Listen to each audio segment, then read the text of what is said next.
Are we on? Yes. We're on, cool. Right, so bags are packed to the brim.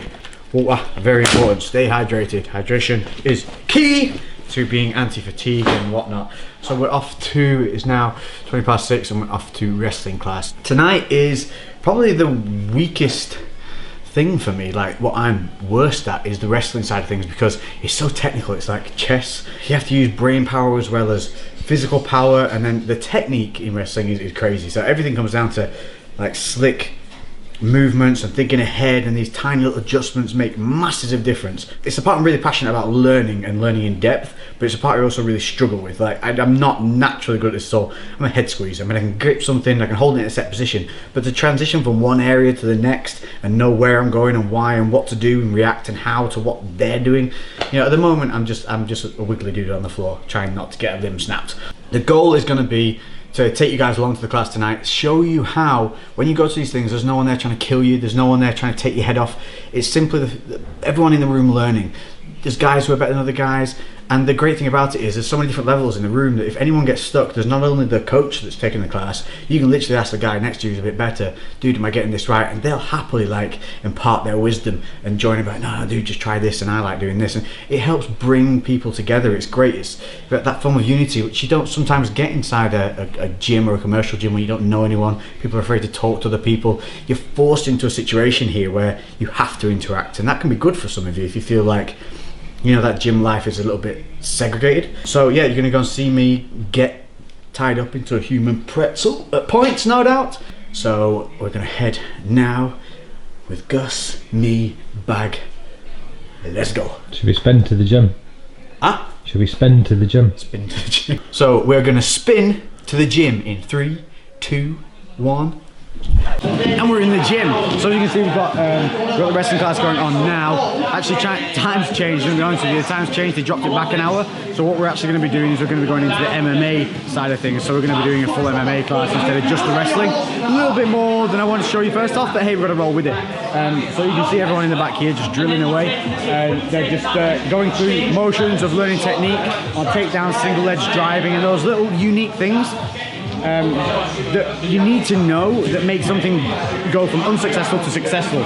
So, I mean, even though we come late, every time there's been a technique taught, I've watched, I've listened, so that I'm taking it on board. Obviously, I don't want to interrupt people that have been training with each other all class and try and like barge in and just join in, because it's not a cool thing to do. So we're going to cover like this, okay, we're going to jab to the body, okay, I'm going to right hand to each way, jab to the head, right hand to the body. When I do this, I'm going to bring this right foot up like we've been doing, okay? So we're here, so we're there, we come there. Left uppercut and then roll out, alright? Here, there, go up there, drive in your house bros, turn, okay, lift up, and then spread the leg. You're just going to get used to when you throw that right hand, just comes here.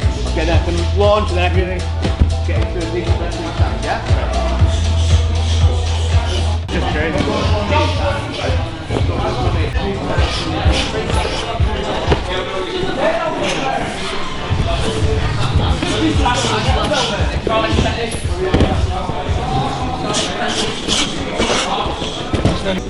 Okay, so no bullshit.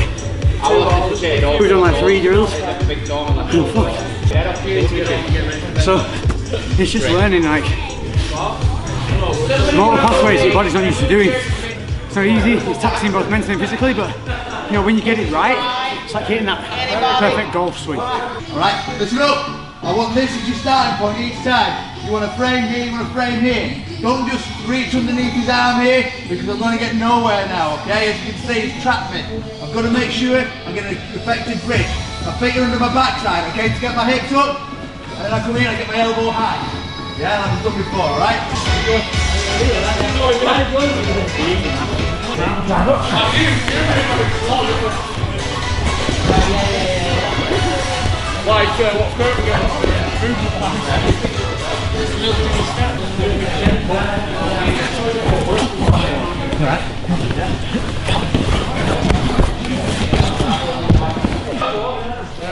We're gonna have a roll, we'll roll shots tonight, okay? So, nothing stupid, alright? Elbows. Yeah. We're rolling with shots. You see my man's a lot bigger than me. It's gonna be pointless us just wrestling with no technique, so we're gonna go a little slower throwing shots but practicing each other, telling each other what's happening, rather than just beating each other down and not actually doing anything. If that makes sense.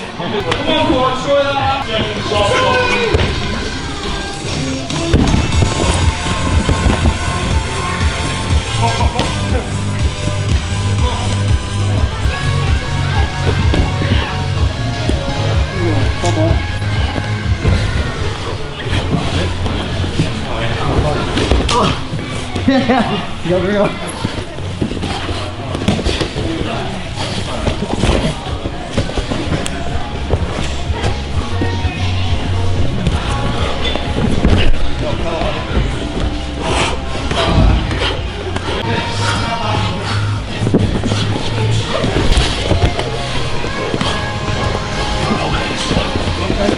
We actually used to train together at Sinclair's, didn't we? I remember being so frustrated against him. He could just pin you. I remember one time I got so mad, I wanted to bite him.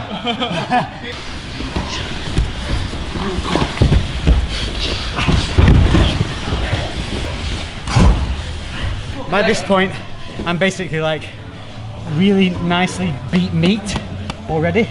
So Chris is going to show me what I do wrong, pretty much, for the next remainder of this roll.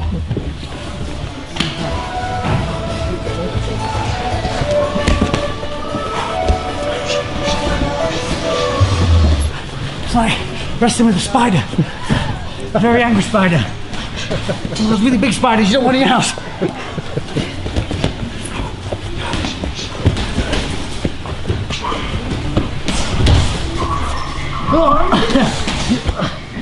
Why are you so heavy?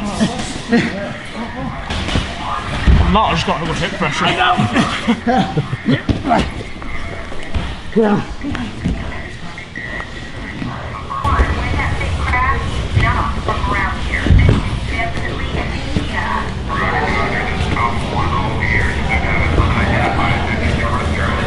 It was at this moment that he knew he fucked up.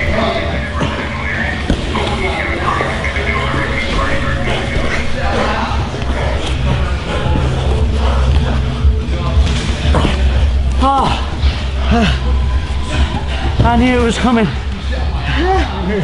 That's why I need to learn all those little synchronicities. So The key to being good at jiu-jitsu is relaxing and just going through the motions. Don't, you know, go hell for leather, you burn out. Just get the techniques you know and use them. So Chris especially said, you want to be getting knees in, get on your side, facing your opponent, and get your underhooks. I said, well, I had that one point, and you just turned the other way and went, oh yeah, that's a counter. Right, before Rob tells you what's about to happen, can we just appreciate this? I've been too busy looking at that getting beaten up the fighting. Corey Fry is about to do a Shark Tank, or what we call a gauntlet. First of all, he'll do a pre-exhaust on the wall, tire himself out as much as possible, alright? Then he's going to do a fresh man in every minute. Go few. Loads, yeah. It's not nice. Not nice at all, no. Just translate for the Americans, hey guys, this is really going to suck. 6, 5, come on, keep going. 4, 3, 2, 1, let's go. Everybody fresh, Chris, good lad.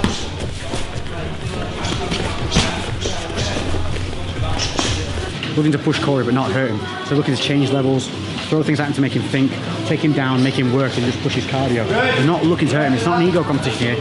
They're looking to make him try and defeat them so that, you know, he's ready for the fight. There's that whole thing of train hard, fight easy, but there is also that thing of not sparring hard. So now it's much more about technique, drilling and just pushing those cardio systems. So you can see Taz here, Taz just took his back then and he wasn't beating the living crap out of him. He's just giving him shots, making him move and making him trying to get up. Because remember, Corey's got a fresh guy every minute. Every time that someone comes in, he's tired and they know that. They're not there to beat him up. It's all about team spirit, man. It's freaking awesome. That's 20 seconds, get up, come on. Back in on him. Good. Good. Keep going, last 10. Good. Hit, good. Finish, good. And time. Okay, good. This is probably the only time you'll go somewhere, get your ass handed to you, get beat up and say thank you for it afterwards. But as you can see, what I was talking about before, when you're here you're forced into working with other people, but when those other people want to share things with you and help with you, it's such a confidence boost.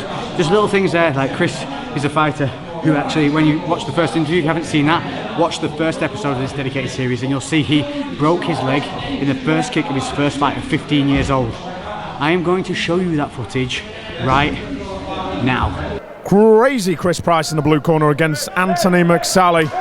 So McSally got the edge. Oh, we've got a serious leg break straight away. First kick landed.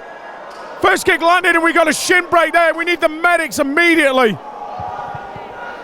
That is a horrific injury to come back from. But Chris not only came back from it, he's come back and won fights and still fighting today after snapping his leg. And it's not to say like, this isn't a gym environment. Everything you do has a risk, no matter what it is, whether it's like a financial risk, an emotional risk, whatever. Here there is a physical risk, there's no two ways about it. So that's why you have to kind of be a bit careful and respectful of one another. Yeah, this is all a big learning curve. Like I literally got my ass handed to me then. I fought a guy who was a lot stronger than me and was just being like, even in dominant positions, he was just picking me up and throwing me off. And that's how you have to learn how to deal with these things, and that's what it is. Overcoming obstacles, learning to deal with them. And it's great when you learn that new thing and you're like, yes, it's not a bad thing that, you know, before I didn't know that. Now I've got this new tool, I can go and use it. And that's how you should always feel about finding a weakness. You want to find out how you fix it, how you make it better. It's not a failing, it's an opportunity to get better.